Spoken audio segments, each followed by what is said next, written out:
तो अल्लाह के नबी का मसला तो मैंने अभी बयान कर दिया। अम्मा आयशा कहती हैं अजान की आवाज सुनकर मुझे हटा देते, मुझसे दूर हो जाते, ऐसा लगता जैसे मुझे जानते ही नहीं है, ऐसा लगता जैसे मुझे पहचानते ही नहीं है, कभी हमें देखा ही नहीं है, ऐसा महसूस होता है जैसे ये हमें पहचान ही नहीं रहे हैं। ये नमाज का हाल जिसको आज हमने बहुत हल्के में ले लिया है, मर्जी आई पढ़ रहे हैं। अगर नमाज के बारे में सही जानकारी मिल जाए तो उससे आप अंदाजा लगा सकते हैं कि बेनमाजी की मुआशरे में क्या हैसियत है। बेनमाजी के घर खाना खाना जायज नहीं है, बेनमाजी की शादी में शिरकत करना जायज नहीं है।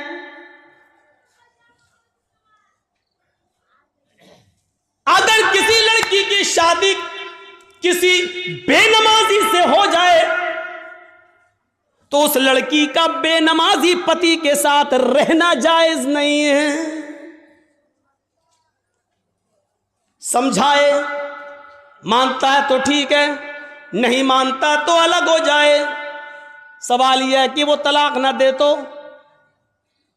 तलाक देने की जरूरत ही नहीं है, क्योंकि बेनमाजी मुसलमान ही नहीं है, और जब मुसलमान नहीं है तो किसी काफिर के निकाह में रहने की जरूरत भी नहीं है। ये निकाह ऑटोमेटिकली फिस्क, अपने आप खत्म। बेनमाजी के हाथ का खाना जायज नहीं है, बेनमाजी के हाथ का पानी जायज नहीं है।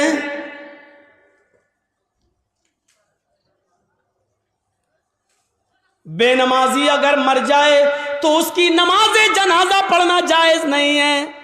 बेनमाजी अगर मर जाए तो उसको मुसलमानों के कब्रिस्तान में दफन करना जायज नहीं है। क्या क्या बताऊं।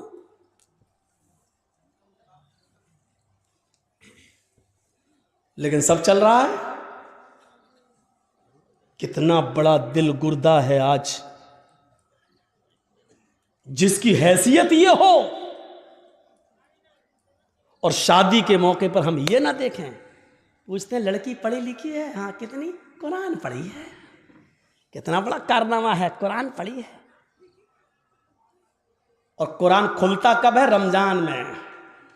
फिर पूरे रमजान तक बंद रहता है।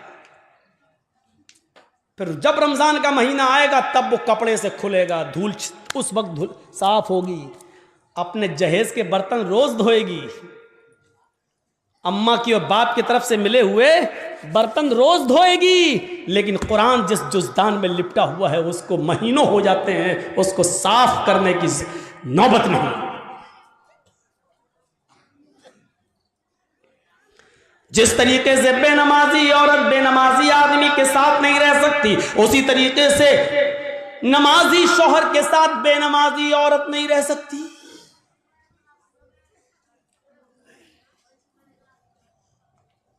देख रहे हैं आप, इन नबियों पर भी नमाज फर्ज थी।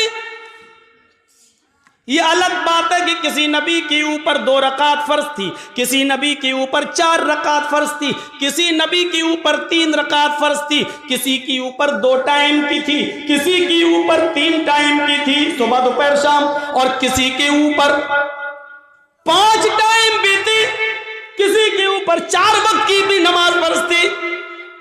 लेकिन अल्लाह के नबी जनाब मोहम्मद रसूलुल्लाह सल्लल्लाहु अलैहि वसल्लम जब नबी बनाकर भेजे गए तो आपने ये नमाज 5 वक्त की फर्ज की, क्योंकि अल्लाह ताला ने 50 से 5 वक्त की कर दी। और जब 5 वक्त की फर्ज कर दी गई तो नमाज का उसूल ये बनाया कि फजर में 2 रकात रख दी, जोहर में 4 रकात रख दी, असर में 4 रकात रख दी, मगरिब में 3 रख दी और इशा में 4 रख दी। क्योंकि किसी नबी के ऊपर 2 थी, किसी के ऊपर 3 थी और किसी के ऊपर 4 थी।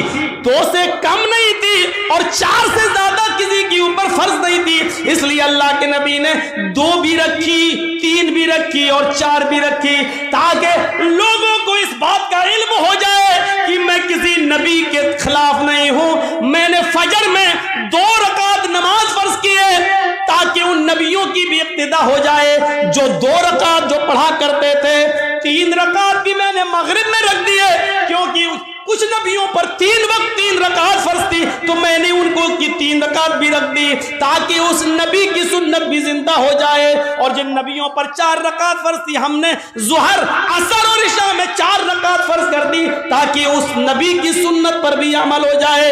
मैं नबियों का मुखालिफ नहीं हूं, मैं रसूलों का मुखालिफ नहीं हूं, हाँ मैं आखिरी नबी हूं। अब तरीका मेरा चलेगा, अब रास्ता मेरा चलेगा। दुनिया में 3 ही किस्म की मखलूक है। एक मखलूक जो हमेशा खड़ी रहती है, जैसे पेड़, दरख्त, पहाड़, ये खड़े हैं। कुछ मखलूक झुकी हुई होती है, जैसे भैंस, बकरी, गाय, भेड़। आप देखिए, हम लोग जब ऐसे रुकू में चले जाएं तो बिल्कुल वही शक्ल हो जाती है। और कुछ मखलूक ज़मीन से चिपकी हुई होती है, जैसे छिपकली, चूहा। दीवार पे भी चढ़ेगा तो चिपका हुआ होगा, ज़मीन पे होगा तो ऐसे होगा। ये 3 ही किस्म की मखलूक है, चौथी कोई किस्म नहीं है। और अल्लाह कहता है युसब्बिहु लिल्लाहि मा फिस समावाति व मा फिल अर्द, ज़मीन व आसमान की सारी मखलूक अल्लाह की तस्बीह बयान कर रही है, अल्लाह की हम्द व सना बयान कर रही है। अल्लाह के नबी सल्लल्लाहु अलैहि वसल्लम ने नमाज में ये तीनों कंडीशन लागू कर दी है। अल्लाहु अकबर, अय अल्लाह, ये पहाड़ भी तेरी हम्द व सना बयान करते हैं, ये दरख्तों के पत्ते भी हम्द व सना बयान करते हैं। अगर तुझे खड़े होकर की जाने वाली इबादत ज्यादा पसंद है दरख्तों की, पहाड़ों की, तो देख मैं खड़ा हूं। अल्लाहु अकबर, मेरी इस अदा को कबूल कर ले। अगर तुझे 4 पैर वाले जानवरों की इबादत ज्यादा पसंद है तो देख मैं झुक गया हूं। अल्लाहु अकबर, मैंने रुकू कर लिया है, देख मैंने भी उनकी तरह शक्ल बना ली है। अगर तुझे छिपकली, चूहे और जमीन पर रेंगने वाले कीड़े मकोड़े, सांप, बिच्छुओं की इबादत और उनकी तस्बीह पसंद है तो देख मैं सजदा कर रहा हूं। अल्लाहु अकबर, जमीन पर चिपक गए, सजदा कर लिया। अय अल्लाह, अगर तुझे ये हयात पसंद है तो मैं भी इस हयात को कर रहा हूं। तीनों चीजें नमाज के अंदर लागू कर दी हैं। पता नहीं अल्लाह को कौन सी अदा ज्यादा पसंद है। अल्लाह तीनों अदाओं में से जो तुझे पसंद है वो कबूल कर ले। आइए एक और चीज बताता हूं आपको। अल्लाह के नबी सल्लल्लाहु अलैहि वसल्लम के पास चंद सहाबा आते हैं। हाँ सुनिए, जबरदस्त चीज। चंद सहाबा आते हैं और आकर कहते हैं, अय अल्लाह के नबी सल्लल्लाहु अलैहि वसल्लम, मैं जब मस्जिदों में नमाज पढ़ने जाता हूं तो ये काफिर कान लगा लगा कर सुनते हैं, दीवारों पर कान लगाकर सुनते हैं। जब हम जोर से मस्जिदों में नमाज की हालत में कुरान की तिलावत जब मैं जोर से करता हूं तो ये काफिर सुन लेते हैं बाहर से, फिर ये मस्जिदों में घुस जाते हैं और बेतहाशा मारते हैं। इतना मारते हैं कि मारते मारते, पीड़ते पीड़ते हमें बदहाल कर देते हैं, लहू लुहान कर देते हैं। अल्लाह के नबी ने पूछा, अच्छा ये बताओ वो किस वक्त कान लगाकर सुनते हैं तुम्हारी दीवारों पर? कहा अल्लाह के नबी, शाम को जब काम करके वापस आते हैं, बहुत देर हो गई, तकरीबन 1.5 घंटा 1 घंटा, वहां बड़ा शोर हो रहा है, वो पीछे वो लोग सुन ही नहीं रहे, पता नहीं क्या खुरापाते कर रहे हैं। बच्चे नहीं हैं उसमें, कुछ बड़े भी हैं। उधर देखिए वो पीछे, और अभी तक नहीं सुन रहे। देखो वो फिर छलांग लगा रहा, कूद रहा, उनकी आवाज़ यहाँ तक आ रही है। कोई ऐसा आदमी नहीं है जो उनको भगा दे, उनको कह दे घर जाए।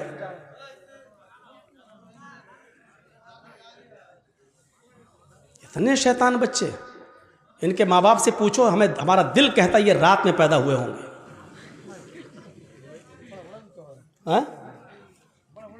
हाँ बड़ा बड़ा भी है, हमको यहाँ से दिख रहा है, अभी निगाहें इतनी कमजोर थोड़ी हुई हमारी। पूछा अल्लाह के नबी सल्लल्लाहु अलैहि वसल्लम ने, अच्छा ये बताओ कि वो किस वक्त कान लगा के सुनते हैं? कहा अल्लाह के रसूल, वो जब शाम को काम करके वापस आते हैं, जब तो वो कान लगाकर सुनते हैं, यानी असर के वक्त। तो अल्लाह के नबी सल्लल्लाहु अलैहि वसल्लम ने फरमाया, अच्छा तो कान लगाते हैं वो दीवारों पर? कहाँ? तो ठीक है, फिर असर में तुम कुरान की किरात जोर से करना बंद कर दो, यानी आहिस्ता पढ़ लो। और कब कान लगाते हैं? कहा अल्लाह के रसूल कैलूला करते वक्त। हम लोग जब दोपहर में काम करके आते हैं, घर में खाना खा के थोड़ा सोते हैं, कैलूला यानी जोहर की नमाज के वक्त वो कान लगाकर सुनते हैं और हमको पकड़ के मारते हैं जब हम जोर से कुरान की तिलावत करते हैं तब। तो अल्लाह के नबी ने कहा जोहर में भी तुम कुरान को आहिस्ता पढ़ो। देखिए, आपने ये नहीं कहा कि नमाज घर में पढ़ लो। मकामी आदमी हो, जो कहीं का रहने वाला हो, आप अपने गांव के रहने वाले हैं, तो आप अपने घर पे नमाज नहीं पढ़ेंगे। कोई मुसाफिर आदमी है, सफ़र से आया है, तो वो जहाँ ठहरा है, जहाँ रुका है, वो नमाज पढ़ सकता है अपने मकाम पर जहाँ वो ठहरा है, इसलिए कि उसको कसर में करना है, 2 रकात पढ़ना है। और मुसाफिर जोहर और असर एक साथ पढ़ सकता है, मगरिब और इशा एक साथ पढ़ सकता है, वो 2 नमाजें मिला सकता है, उसको गुंजाइश है। लेकिन मकामी आदमी को नहीं। अल्लाह के रसूल ने उनसे क्या कहा? अच्छा जोहर में मारते हैं और असर में मारते हैं? कहा तो ठीक है, जोहर में आहिस्ता पढ़ लो और असर में आहिस्ता पढ़ लो। अच्छा ये बताओ मगरिब में? का अल्लाह के रसूल वो बहुत देर से आते हैं, तो मगरिब में वो कान लगा के नहीं सुनते हैं। तो आपने फरमाया फिर मगरिब में कुरान की तिलावत जोर से करो। अच्छा इशा में? हाँ, अल्लाह के नबी जब वो घर कारोबार करके खेती बाड़ी करके वापस आते हैं तो इशा में भी कान लगा के सुनते हैं। आपने हाँ, तो वो इशा में भी नहीं सुनते हैं क्योंकि थके हुए होते हैं, खाना खाया और सो गए। मगरिब के बाद आते हैं, सुनते नहीं हैं, इसलिए आपने कहा मगरिब में पढ़ो जोर से। इशा की नमाज आप इतनी देर से पढ़ते हैं कि उनको नींद आ जाती है, वो इशा में भी नहीं सुनते। आपने फरमाया तो इशा में भी पढ़ो। अच्छा फजर में? कहा अल्लाह के नबी फजर में तो वो खुद ही घोड़ा बेच के सोते रहते हैं। तो आपने कहा फिर फजर में भी जोर से तिलावत करो। पहले ये 5 वक्त जोर से तिलावत होती थी, 5 नमाजों में जोर से पढ़ा जाता था अल्हम्दुलिल्लाह रब्बिल आलमीन। जब सहाबा ने शिकायत की कि अल्लाह के रसूल ये हमें मारते हैं, कानों में दीवारों पे कान लगाते हैं, सुन लेते पढ़ रहे हैं तो मारते हैं, पीटते हैं, इतना मारते हैं कि लहू लुहान हो जाते हैं। तो आपने कहा कब मारते हैं? कहा जोहर में। आपने कहा जोहर में आहिस्ता पढ़ो। कब मारते हैं? कहा असर में। असर में भी आहिस्ता पढ़ो। मगरिब में? कहा नहीं, जोर से पढ़ो। इशा में सो जाते हैं वो, जोर से पढ़ो। फजर में नहीं उठते हैं वो, जोर से पढ़ो। मेरे भाइयों ये सिलसिला चलता रहा, बहुत दिनों तक ये सिलसिला चलता रहा, और इतने दिनों तक ये सिलसिला चला कि मक्का फतह हो गया। जब मक्का में कामयाबी मिल गई और नबी की हुकूमत आ गई, तब सहाबाए किराम ने फिर अर्ज किया। अब जो चीज बताना चाहता हूं वो सुनिए। अब सहाबा ने अर्ज किया, आए अल्लाह के नबी, जब हमारे हालात खराब थे, जब ये हमें मारते थे, पीटते थे, जिसकी वजह से आपने आहिस्ता पढ़ने का हुक्म दे दिया था जोहर में और असर में, अब तो ये मारते नहीं हैं, अब तो हुकूमत हमारे हाथ में आ गई, अब तो मक्का और मदीना की बागडोर हमारे हाथ में है, तो आए अल्लाह के नबी हमें पहली वाली इजाजत दे दीजिए, अब हम फिर से 5 वक्त की नमाजों में जोर से तिलावत करें। भाई हालात अब खत्म हो गए, पहले हालात बुरे थे इसलिए आपने आहिस्ता पढ़ने को कह दिया, अब तो हमारे फेवर में है हालात, अब तो हमारे हक में है हालात, तो अब क्यों हम आहिस्ता पढ़ें, अब हम जोर से पढ़ेंगे। आपने कहा नहीं, नहीं, बिल्कुल नहीं। सहाबा ने कहा अल्लाह के रसूल, क्या ये वजह नहीं थी कि ये लोग हमें मारते थे इसलिए आपने आहिस्ता पढ़ने के लिए कह दिया था? आपने कहा वजह यही थी। कहा जब वो रीजन खत्म हो गया, जब वो वजह खत्म हो गई, तो अब जोर से पढ़ने की इजाजत क्यों नहीं दी जा रही है? अल्लाह के नबी ने क्या फरमाया? आपने फरमाया इसलिए कि बाद में आने वाले लोग जब ये सोचेंगे कि जोहर में, असर में आहिस्ता पढ़ने की इजाजत क्यों दी, और मगरिब में, इशा में और फजर में जोर से तिलावत क्यों की जाती है, जब ये बाद में आने वाले लोगों को पता चलेगा, जब वो इसकी हिस्ट्री पढ़ेंगे, जब वो हदीसें पढ़ेंगे, जब उनको मालूम होगा कि सहाबाए चमड़ी उधड़ जाती थी, लहूलुहान हो जाते थे। इसके बावजूद उन्होंने नमाज नहीं छोड़ी, मारे खाई लेकिन नमाज पढ़ी, आहिस्ता पढ़ी लेकिन पढ़ी, नमाज छोड़ी नहीं है। जब उनको इस बात का इल्म होगा तब उनको पता चलेगा कि साहबा किराम ने बड़ी से बड़ी मुसीबतें झेली हैं लेकिन नमाज नहीं छोड़ी है, नमाज तर्क नहीं की है, तो फिर वो भी नमाजी बन जाएंगे, वो भी नमाज के पाबंद हो जाएंगे। अब आपको अंदाजा है मेरे भाइयों, साहबा किराम मारे खाते थे, इतना पीटते थे कि उनकी चमड़ी उधड़ जाती थी, जिससे खून बहता था, लेकिन इसके बावजूद नमाज पढ़ रहे हैं। अल्लाह के रसूल ने कहा जोर से मत पढ़ो, आहिस्ता पढ़ो, लेकिन पढ़ो। नमाज ऐसी कंडीशन में भी माफ नहीं। हट्टे खट्टे तंदुरुस्त हैं और नमाज नहीं पढ़ते। और जुर्रत देखो, बहादुरी, हिम्मत तो देखो। अजान की आवाज आ रही है, कुछ लोग मस्जिद में नमाज के लिए जा भी रहे हैं, लेकिन कलेजा इतना बड़ा कि उन नमाजियों के सामने होटलों पे बैठ के चाय हम पी रहे हैं। हमारा दिल और हमारा कलेजा कितना मजबूत है। या अल्लाह, तेरा अजाब कैसे रुका हुआ है। इतनी बड़ी गलती अगर पुराने पिछले ज़माने की उम्मतों ने की होती तो अभी तक आग और पत्थर के अजाब से वो हलाक हो गए होते। अल्लाह रब्बुल आलमीन का अजाब हम पर आ क्यों नहीं रहा है? इसकी वजह क्या है? इतना बड़ा कलेजा।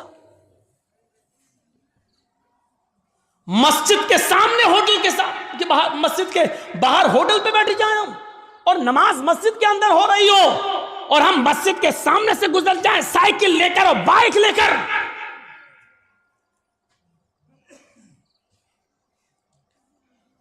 यह मस्जिद दिन भर में 5 मरतबा बद्दुआ देती है, इलाहुल आलमीन इन लोगों ने मुझे बनाया तो बड़ी शान से है, जलसे करा करा के, चंदे कर कर के, सीमेंट ले लेके, बोरियां ले लेकर, ईंटें ले लेकर हमें बनाया तो बहुत अच्छा है, खूबसूरत बना लिया, मीनारा भी बना दिया, बड़ी आलीशान बना दिया, लेकिन इलाहुल आलमीन इन्होंने मुझे वीरान कर दिया। बनाने के बाद मुझे आबाद नहीं किया। आय अल्लाह, इन्होंने मेरा पेट नहीं भरा। अल्लाह, इन्होंने मुझे बनाने के बाद मेरे पास नहीं आए, मेरी गोद में नहीं आए। आय अल्लाह, जिस तरीके से इन्होंने मुझे बनाने के बाद वीरान कर दिया, आय अल्लाह तू इनकी जिंदगियों में वीरानी पैदा कर दे। अल्लाह, जिस तरह इन्होंने मुझे बर्बाद किया तू इनको बर्बाद कर दे। अल्लाह, जिस तरीके से इन्होंने हमें बना सवा कर दुरुस्त करने के बाद हमें भुला दिया है, आय अल्लाह तू इनको भुला दे। मेरे भाइयों, ये मस्जिदों की कई बद्दुआओं का नतीजा तो नहीं जो हमारे हालात ही है, जो हमारे हालात ही हैं।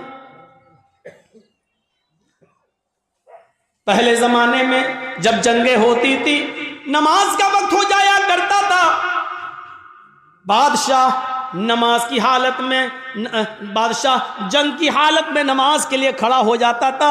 दूसरा बादशाह ये समझता था कि ये क्या हो रहा है, बताया ये नमाज पढ़ रहे हैं, अल्लाह को याद कर रहे हैं, अल्लाह से दुआ कर रहे हैं। वो बादशाह अपनी फौज लेकर भाग जाता था, ये कहते हुए कि जो कौम तीरों और तलवारों कि सायों में भी अपने रब को न भूलती हो तो उसका रब उसे कैसे भूल जाएगा। जो कौम तलवारों के सायों में पली हुई हो, तीरों तलवारों के सायों में जो नमाज अदा कर रही हो, ऐसी पोजीशन में भी वो अपने रब को भूल नहीं रही हो, अपने रब की इबादत कर रही हो, फिर उसका रब हमारे साथ क्या करेगा अगर हमने इनको इस पोजीशन में मारा। वो अपनी फौज, अपने हथियार, अपने घोड़े, अपना सारा हथियार वहीं पर डालकर भाग जाया करते थे, ये कहते हुए कि आय अल्लाह वालों, हम तुम्हारा मुकाबला नहीं कर सकते, आय अल्लाह वालों, हम तुम्हारा मुकाबला नहीं कर सकते।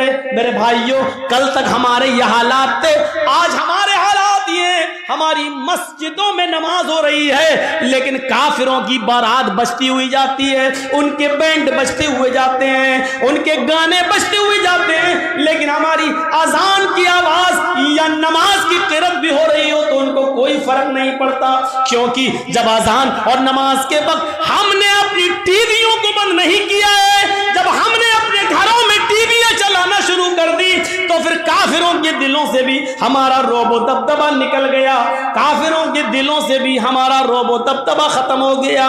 क्यों होगा? हमने काफिरों के दिलों में अपनी इज्जत बनाई कहां है? कहां बनाई है हमने अपनी इज्जत? ग़ज़वा अहज़ाब का वो मौका याद करो।